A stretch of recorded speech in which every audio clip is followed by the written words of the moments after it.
ખૂબ સમજવા જેવી વાત.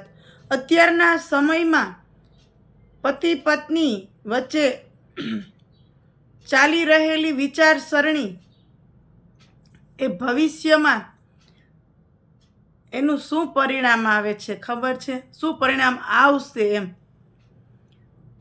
જેમ કે અત્યારે કોઈને બે સંતાન જોતા જ નથી. હા, કે પરિસ્થિતિ નબળી હોય એની વાત અલગ છે, પણ એવા આપણી નજર સામે કેટલાય દાખલા છે કે બે સંતાન જોતા નથી, એક જ સંતાન જોઈએ છે, પછી તે દીકરી હોય કે દીકરો હોય. તો બધા જ માતા પિતા, બધા જ પતિ પત્ની એવું વિચારે કે આપણે એક જ સંતાન જોતું છે, તો એ સંતાન મોટું થાય એટલે એના મામા માસિયાર કોઈ હોય જ નહીં. એક જ જોતું હોય એટલે એનો ભાઈ ન હોય કે બેન ન હોય. સમજાય છે? ભાઈ ના હોય, બેન ના હોય, માસીનો દીકરો ના હોય, કારણ કે એક જ સંતાન જોતું હોય. એટલે મામાનો દીકરો ના હોય, કારણ કે પોતે એક જ હોય, એનું એક જ સંતાન હોય. એટલે સગાવાલા ક્યાં ગોતવા જવા?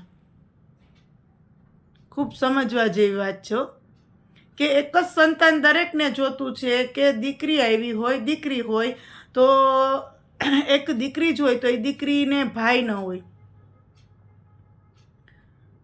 એ દીકરીને ભાઈ ના હોય. ભવિષ્યમાં એના દીકરાને મામા ના હોય, માસી ના હોય, માસા ના હોય, કોઈ હોય જ નહીં. ફઈ ના હોય, કાકા બાપાના કોઈ હોય નહીં, તો એકલો શું કરે?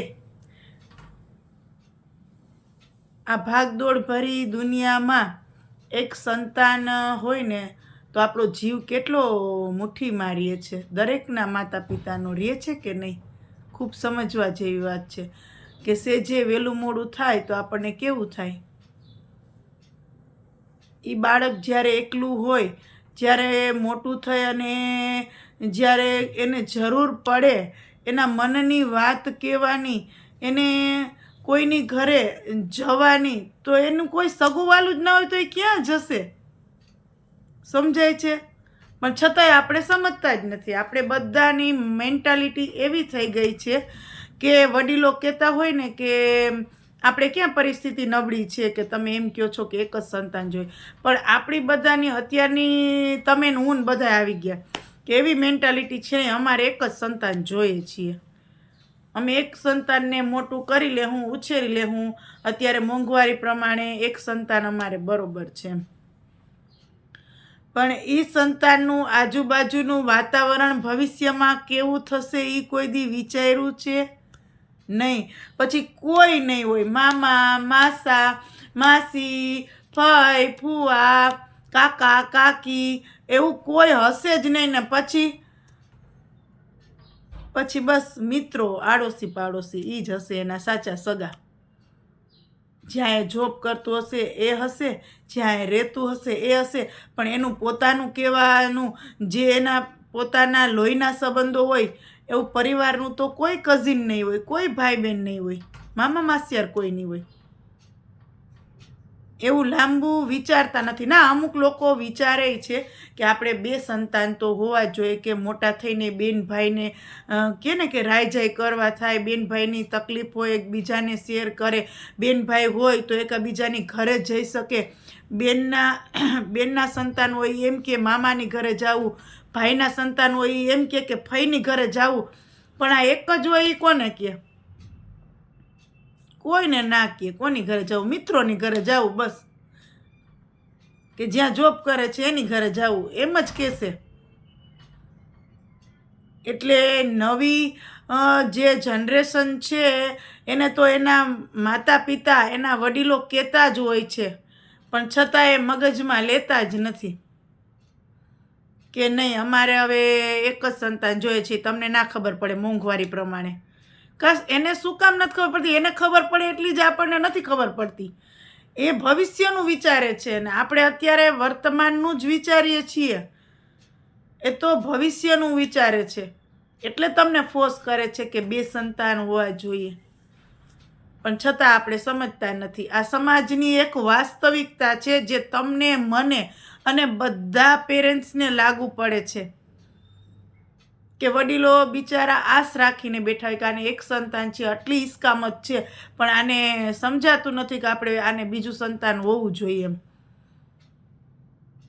કોઈના થ્રુ કેવડાવે કે તમે વાત કરજો ને, અમે તો હવે પેરેન્ટ્સ કહેવાય એટલે કદાચ અમારું માને નહીં. પણ તમે જ મનથી સમજી જાઓ. તમારી એકને એક દીકરી હોય, કરોડોની પ્રોપર્ટી હોય, તમારે દીકરો જ ન હોય, ભલે પછી 2 દીકરીઓ હોય, પણ તમારે કરોડોની પ્રોપર્ટી હોય તો એ શું કામની? તમે કરોડો રૂપિયા કમાણા છો અને તમારે એક જ દીકરી છે તો એ શું કામનું? એ આપણો સગો દીકરો પણ ઘણી વખત આપણને નથી સાચવતો, તો શું જમાઈ તમને સાચવશે? કરોડો રૂપિયા દીધા હશે એને દીકરીને વારસામાં, તોય જમાઈ સાચવશે જેવી કોઈ ગેરંટી છે નથી. પણ છતાંય આપણે લાંબુ વિચારતા નથી અને વડીલો લાંબુ વિચારે છે કે ગમે એવા હોય તોય, બેન ભાઈ હોય કે 2 બેનું હોય, 2 સંતાન હોય તો એવું જરૂરી નથી કે દીકરો ને દીકરી જ હોય. 2 દીકરી હોય તો પણ એ બેનું કહેવાય ને, તો પણ એ સુખ દુઃખની વાત કરી શકે ને. પણ આપણને એ વાત સમજાતી નથી ને જ્યારે સમજાય છે ને ત્યારે બહુ મોડું થઈ જાય છે ને પછી આપણે જ કહીએ કે હવે બહુ મોડું થઈ ગયું. પણ જ્યારે કીધું હતું ત્યારે સાંભળ્યું નહીં વડીલોનું. આ મોસ્ટલી ઝાઝા ભાગના પતિ પત્ની અને વડીલોની આ એક જ પ્રશ્ન છે. વડીલોનું એના સંતાનો માનતા નથી અને વડીલો એમ કે આને આટલી બધી ઈસ્કામત છે તો આ બીજું સંતાન માગતા નથી. તો જેની સ્થિતિ છે, જે આર્થિક રીતે જેની સગવડ છે એ લોકો તો 2 સંતાન કરો. એના વડીલોની વાત માનો. કંઈક એને વિચાર્યું હશે ભવિષ્યનું તો જ તમને કહેતા હોય ને. તો મિત્રો, આ વિડીયો ખૂબ સમજવા જેવો છે. જો સમજાય ને તો, અને જો સમજાય ને તો તમારા ગ્રુપમાં જરૂર શેર કરજો. કદાચ કોઈની એવી મેન્ટાલિટી હોય, કદાચ કોઈની એવી વિચારધારા હોય કે ભલે ને આપણે ગમે એટલા કરોડો રૂપિયા હોય પણ આપણે એક જ સંતાન જોતું, તો કદાચ આ વિડીયો સાંભળી અને એના માતા પિતાનું કદાચ માની જાય અને એનું ભવિષ્ય સુંદર બને એમ,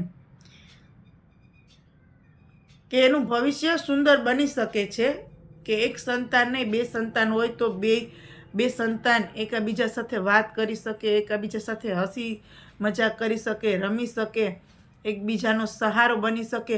કાલ સવારે આપણે તો શું થવાનું છે કંઈ ખબર નથી.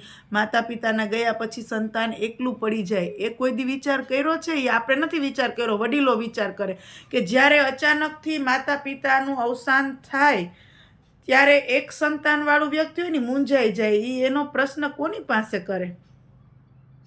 અને જે આપણું હોય ને એ સાચી સલાહ આપે, બીજું ના આપે. બીજા તો ઊંધે રવાડે ચડાવવાળા જોઈએ અત્યારે. એટલે વડીલો કહેતા હોય કે 2 સંતાન જોઈએ. બાળકો, તમે સમજતા નથી. અને આ એક સમજવા જેવી વાત છે, આ એક વિચારવા જેવી વાત છે. વાત સમજાય તો વંદન, અને ના સમજાય